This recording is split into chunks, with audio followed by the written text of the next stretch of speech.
Hello, hello! Good morning everyone! Nagbabalik na naman ang inyong cute na cousin Nena!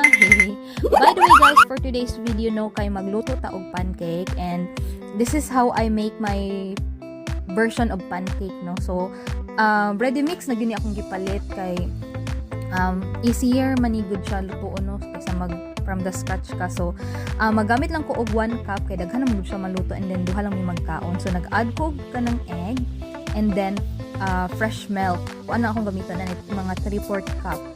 So, depende lang na sa inyo kung sa kalapot ang inyong hang kanang mixture, no? So, mag-add ko og vanilla extract. So, pwede ra kain ni ka ng water gudi inyong i-add but namo ko available milk. So, milk ra dayon niya.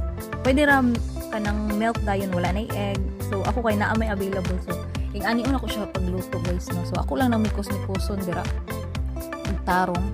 So, ani na siya ang pagkahuman ako ka ng mikos-mikos. So, pwede na siya. Magpainit sa kudaan og pan.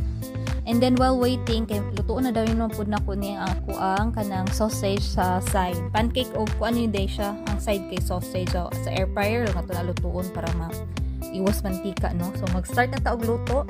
Nag-spray lang ko og kanang a little bit of oil and then gilunod na ako ng akong pancake.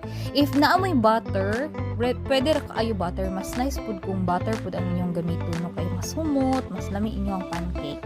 So, wala mo ko'y available ka na ra kung gamit. Then, naluto na. The same procedure lang guys, no? Sa second batch, third batch until mahurot na inyong pancake mixture. So, unya kanang diri lang pud tama na ako ang voice over and then mamahaw na ta guys. Be safe as always and God bless. Bye bye.